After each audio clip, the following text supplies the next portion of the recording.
Welcome to 20 Minutes of Clarity, your go-to podcast learning about financial insights and matters with two financial professionals.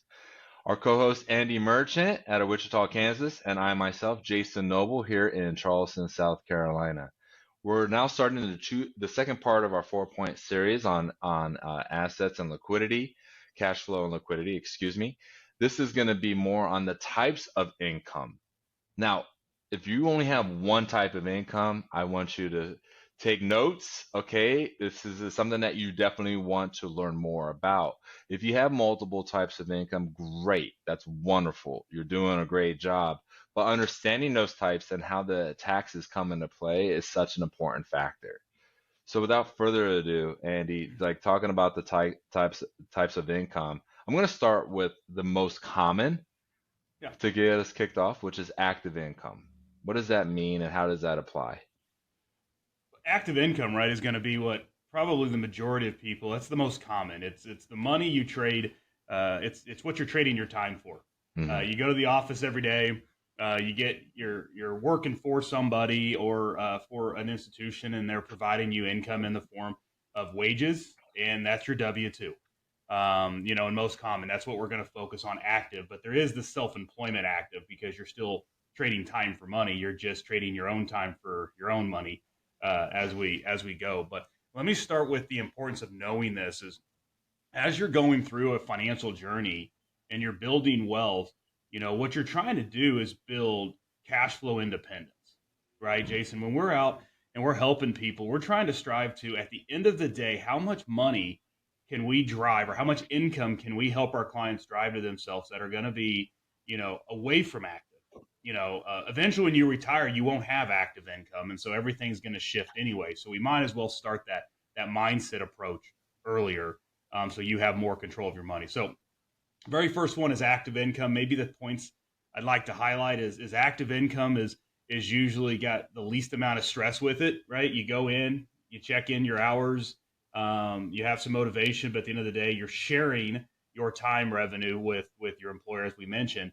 The downside of active income is it has absolutely or has minimal tax benefits. At the end of the day, the only way you can lower your active income tax, which I think is so important in this conversation, we're going to relate everything to tax impact as well, is by deferring into 401ks or IRAs and those things, which then you have to address, later when you retire. But overall, it's something that's out there, but we do try to work with all of our clients to diversify a little bit from all their active income, and a lot of times that has a journey. So that's my stance on active. Yeah, and their taxes are going to be ordinary income taxes on active income. And you have to understand the tax code law to understand that either single filing or a married couple filing jointly, things of that nature. The active income that's coming in is going to be taxed at those rates. And so those are ordinary income rates are some of the higher rates in the tax code law. And it's something that you have to be keenly aware of. And most people that have active income, they are keenly aware of those taxes, especially when they do their tax returns, right?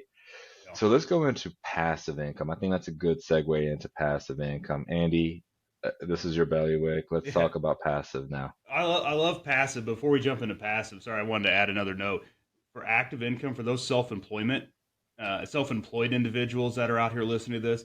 Yes, you get a little bit more break in the tax code when it comes to your active income, but now you're picking up a little bit of the burden.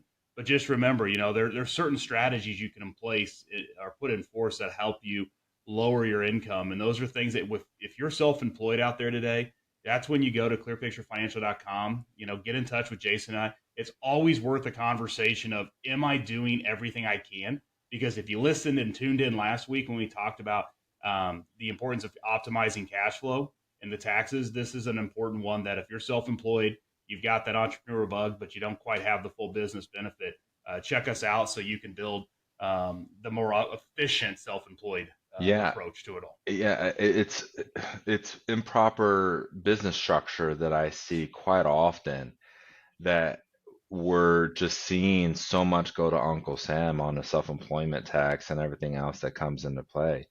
And to your and Andy, you talked about like benefits that they could get on the tax side for being self-employed. that's a whole other, I think that's a one-on-one conversation that could be a whole other podcast in itself. True. But I'm glad that you slowed it down on active income. So for those who are self-employed out there, there's a good chance that there's going to be some tweaks and adjustments that we could be helping you make to determine how do we put more money in your pocket and less in Uncle Sam's. Yes. So let's go right into Yeah. passive. So What that's is when it ties passive into income? passive. Yes, and passive is great. Passive is what we should strive to. Now, there's really we might change the number here, but there's really two or three major passive income sources that we want you to get your kind of mindset around. There's passive income from I've built up assets, I've let somebody else go make the money for us or for me, and the way that they do that is, if you own uh, a real estate portfolio, that you have a management company that is going to manage the assets, and it's called mailbox money, right? You've traded your asset for an income stream of some sort, whether that be, like I said, rental portfolios that you have some oversight. If you got that beach house down, that you've got it under a rental pool and you're renting it out, that's going to be considered passive income for the most part. Of course, we don't want to be held accountable to. There's a lot of different strategies, so there are some changes in tax codes and how things can be strategized around it. But that's one sort of passive. You're not putting any time in to generate the money. You usually put money in. That also continues over to what we call as passive portfolio income. Jason, those that are listening, we manage portfolios. A common factor is dividends, right? Or interest payments from bonds or interest from your bank account. You don't have to do a darn thing to get those other than just, turn over and help us like manage the money for you. So I think those are important. But what I like about passive income is that if you've got passive income, it takes away a lot of the risk of having to be in an active state. How many of our clients get to a point where I'm done. I don't want to go to the office anymore. I don't want to go to the job site. I just want to sit here and enjoy my time. I want to enjoy this 80-degree weather we get in these random spring days, early in the season, but I can't, right? I have no freedom of my time. And passive income allows you to get that. My other point, I want to throw some ideas over to how you address this, Jason, but passive income allows you to make a transition. If you have that midlife, not crisis, but you know what? We all get to a point. We've worked hard, we get comfortable, and we just can't make a change to something that may be better for us, for our family, for our health. We can't do it because we don't have the financial security, the savings plan up to just walk away. If you've got that passive income in, that's supporting most of your living expenses, man, doesn't that just make you feel better? Oh You got a yeah. lot more control. Well, think about it like three layers of financial independence. Is that first is we talked about essential expenses in our last podcast. So if you haven't listened to that, go back and listen to that part. But you have 100% of your essential expenses being covered by passive income that's coming in into the portfolio. Now, you may not be using that for those essential expenses as you still have active income. So that money that's coming in, you're reinvesting into other strategies to drive more income. That's the first one. Now, the second layer is, or level, I should say, is where you have money coming in that covers your essential, but now you're also your discretionary. So let's say you spend $10,000 a month, you have $10,000 a month of coming in outside of your active income sources. So that could be portfolio or passive income that's coming in. Okay. Now the third level is few people achieve it, but it is a goal where you have 150% of income coming in from those sources. So you got $15,000 a month coming in when you're spending in 10. What do you do with the extra five? Whatever you want. And usually by then, you're not doing any more active income because your boss asks you to do something. You go, yeah, no, I'm not doing that anymore. And what I see a lot of times in this scenario is they trade their time in the office for that money that's coming in through active income, and then they take their advocacy, they take their knowledge and their wisdom and experience and apply it to things that are near and dear to their heart, whether that be nonprofits and charities working on boards and things of that nature. But we see that transition. What do they do extra 5,000? They could use that for additional discretionary spending. They could use that for additional savings. It's up to them, and it gives them that flexibility and those things to make adjustments on. The I other think it's thing I want to important. share, Andy. Go ahead, Yeah. please. I want to No, hear no, I your was just thoughts. saying, I think it's important as you're saying these points out there, Jason, right? Is everybody, and we're not here to tell everybody to go ahead and take away the security and quit their day job, their W-2, 9 to 5, and go find a passive income stream only.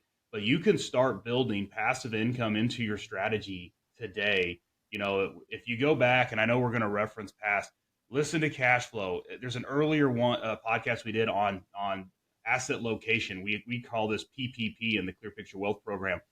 If you've got enough assets that are liquid, meaning non-retirement, that you can allocate to passive income streams, you know, these things take a while, but having the buckets aligned earlier and then understanding your cash flow so that you can understand how much passive income you need to buy. Remember, you don't have to, anybody can build passive income. That's my point. I have a couple I'm working with. He's 43 years old, and at work it's getting tough. The culture's changing quite a bit. They're being asked to do more with the same amount of pay, and we have their expenses, all their essential expenses covered by passive income. So when I met with them about a week ago, week and a half ago, they were telling me about these stressors that were going on through work and how he's now considering taking on another opportunity. And he goes, "What if I get laid off though unexpectedly?" Because they're looking at doing voluntary layoffs or involuntary layoffs. And I said, "Well, remember these passive strategies that we've built out for you? It's covering right now, like for them, it was $6,000 of income, passive income on a monthly basis. It's covering this for you." And so, you know what? I wish everyone that's watching and listening, they could have seen the reaction of this couple's face as we had this conversation. I saw the stress seem like leave his shoulders. It just kind of Yeah. like left because Yeah. he forgot it. He relies on me for that, right? Yeah. And so as they focus on raising their family and the beautiful parts of life, right? Yeah. But Yeah. as they're focusing on that, okay, so what does this do is now they're thinking, okay, so if he was to make this change, he's not jumping out of the pot into the frying pan into another firm that maybe is not aligned with what he's looking to accomplish within his career and goals and the culture that he wants to be a part of.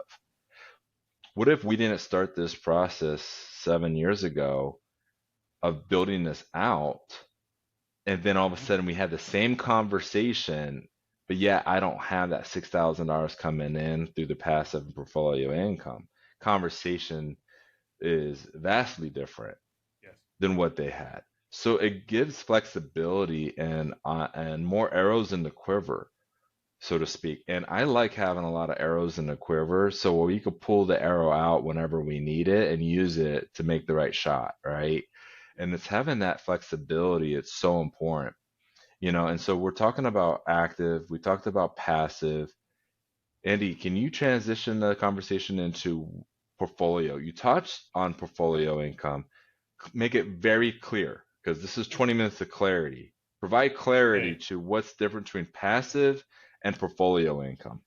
yeah, and I'd also say if you're out there and you're listening and you're like, man, I just don't know. I want to know how much passive income is coming in or how much I should have to be comfortable or some of the other ratios you're hearing. That's when you go to our site, go to Clear Picture Wealth or clearpicturefinancial.com and get with Jason and I. We all of our Clear Picture Wealth program is at a no cost, no obligation kind of initial conversation. Like, why not take the minute to learn about this? We've got easy reports to understand, but you got to know where you stand. So I'm going to drive you there as I transition. But passive income, really the big difference, Jason, on passive and portfolio is they're both kind of passive, as I alluded to earlier.